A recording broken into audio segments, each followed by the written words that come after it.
प्रधानमंत्री मोदी चाय बेचते थे, इस कहानी पर अनेक लोग यकीन करते हैं, बहुतेरे नहीं।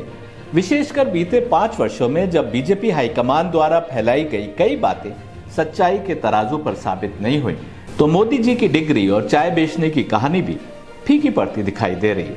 लेकिन लखनऊ से महज 100 किलोमीटर से भी कम दूरी पर स्थित सीतापुर लोकसभा चुनावी कॉन्स्टिट्यूएंसी जानी जाती है देश को ऐसी एमपी देने के लिए जिसका पति पहले चाय बेचता था, फिर फलों का ठेला लगाता था, लेकिन समय के चक्र ने ऐसी बाजी पलटी कि वो स्वयं एमएलए बन गया और उसकी पत्नी एमपी बनकर लोकसभा में पहुंची। ये कहानी भारत के गणतंत्र की एक और जीती जागती मिसाल पेश करती है, जहां गरीब भी देश की डेमोक्रेसी के सबसे बड़े स्तंभ पार्लियामेंट में पहुंच सकता है और मौका मिलने पर देश का प्रधानमंत्री भी बन सकता है। इससे पहले उनके पति, जो 90 की दिहाई तक कभी चाय बेचा करते थे और फिर फल बेचने लगे, उन्होंने पहले 2002 में पंचायत चेयरमैन का चुनाव जीता और फिर सीतापुर में आने वाली लहरपुर सीट से बीएसपी के टिकट पर जीतकर एमएलए बन गए। इन व्यक्ति को लेकर लोग एक और बड़ी मजे की कहानी सुनाते हैं। इनका नाम अंसारी है। ये पढ़ना लिखना तो जानते नहीं, परंतु अपने मोबाइल पर हर किसी की फोटो के साथ नंबर सेव करते हैं। ऐसे अंसारी जिस किसी से भी मिलते हैं वो कभी उनका चेहरा नहीं भूलते। पत्नी को मौका मिला तो उन्होंने बीएसपी के टिकट पर ही लोकसभा चुनाव लड़ा और जीत गए। हालांकि 2014 में कैसर जहां एक बार फिर लड़ी और हार गई। 2018 में उन्होंने कांग्रेस ज्वाइन कर ली और 2019 में कांग्रेस के टिकट पर लड़ी और हार गए। इस बार वो रेस से बाहर हैं और इस सीट से जीतने के लिए कमर कसे आमने सामने डटे हैं कांग्रेस के राकेश राठौर, जो चुनौती दे रहे हैं इसी सीट से 4 बार एमपी रह चुके राजेश वर्मा को। हमेशा से उत्तर प्रदेश की सियासत में एक पावर हाउस के रूप में जानी जाने वाली सीतापुर सीट ने देश की सियासत पर अच्छा खासा असर डाला है। 2019 में इस सीट पर बीजेपी और बीएसपी के दरमियान घमासान युद्ध देखने को मिला था, जिसको बीजेपी के राजेश वर्मा ने 1,08,033 वोट से जीता था।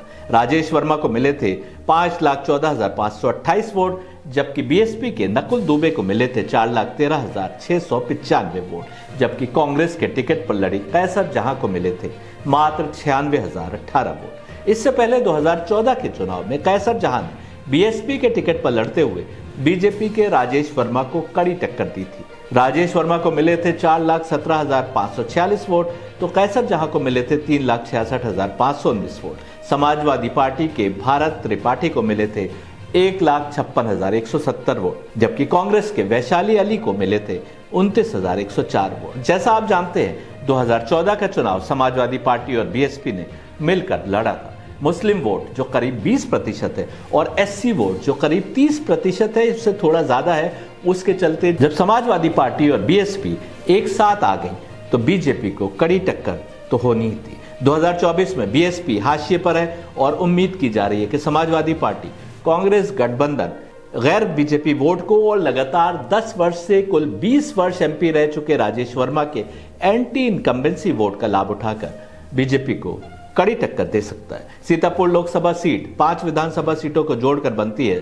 सीतापुर सीट जिस पर बीजेपी के राकेश राठौर का कब्जा है, लहरपुर जिस पर समाजवादी पार्टी के अनिल कुमार वर्मा जीते हुए हैं, बिस्वा जिस पर बीजेपी के निर्मल वर्मा जीते हुए हैं, सेप्ता जिस पर बीजेपी के ज्ञान तिवारी जीते हुए हैं और महमूदाबाद जहां से बीजेपी के टिकट पर आशा वर्मा जीतकर लखनऊ आती है। शहरी पॉपुलेशन 18.12% है और ग्रामीण पॉपुलेशन 81.88% है। कुर्मी वोट सबसे अधिक हावी रहता है, जबकि ब्राह्मण और मुस्लिम वोट किसी का भी खेल खराब कर सकते हैं। 2024 लोकसभा चुनाव के दौरान उत्तर प्रदेश में समाजवादी पार्टी और कांग्रेस का गठबंधन है। इस गठजोड़ में कांग्रेस को मिली 17 सीटों में सीतापुर सीट भी शामिल है। रोचक बात यह है कि सीतापुर में समाजवादी पार्टी का कोई बड़ा रोल नहीं रहा है। इसका एक कारण यह हो सकता है कि इस सीट पर एसटी के ना के बराबर वोट है। यही कारण है कि अखिलेश यादव ने इस सीट को कांग्रेस के हवाले करके अपना दामन छुड़ाया। हाँ, यदि समाजवादी पार्टी का बीएसपी से गठबंधन हुआ होता तो 30% से अधिक एससी वोट के चलते और 20% मुस्लिम वोट के साथ बीजेपी को कड़ी चुनौती दी जा सकती थी, परंतु यदि बीएसपी से गठबंधन हुआ होता तो भी इस सीट पर बीएसपी का कैंडिडेट खड़ा होता, ना कि समाजवादी पार्टी का। केवल एक बार इस सीट पर समाजवादी पार्टी के कैंडिडेट को जीत मिली है, वो भी तब जब समाजवादी पार्टी का नया नया गठन हुआ था। 1992 में मुलायम सिंह यादव ने समाजवादी पार्टी कायम की थी। जनता ने शायद नई नवेली दुल्हन के रूप में समाजवादी पार्टी को चुनकर उनके कैंडिडेट मुख्तार अनीस को पार्लियामेंट में भेजा था। 1996 में बहुत ही कम वोटिंग हुई थी। मुख्तार अनीस को मिले थे 1,48,252 वोट, तो बीजेपी के जनार्दन मिश्र को मिले थे 1,38,206 वोट। मात्र 3-4 हजार वोट का अंतर था और सिर्फ 1.5 लाख से भी कम वोट पाकर जीत गए थे। एक और रोचक बात यह है कि जहां 1996 में मुख्तार अनीस 1,48,252 वोट पाकर जीते, वहीं अगली बार 1998 में लड़े तो 1,68,055 वोट मिले और फिर भी हार गए। दूसरे नंबर पर भी नहीं रहे, तीसरे नंबर पर पहुंच गए। दूसरे नंबर पर बीएसपी के प्रेमनाथ वर्मा को मिले 1,88,954 वोट और पहले नंबर पर बीजेपी के जनार्दन मिश्रा को मिले 2,16,876 वोट। 1996 के बाद सीतापुर के मतदाताओं का मन ऐसा बदला कि उन्होंने सपा पर कभी भरोसा नहीं जताया।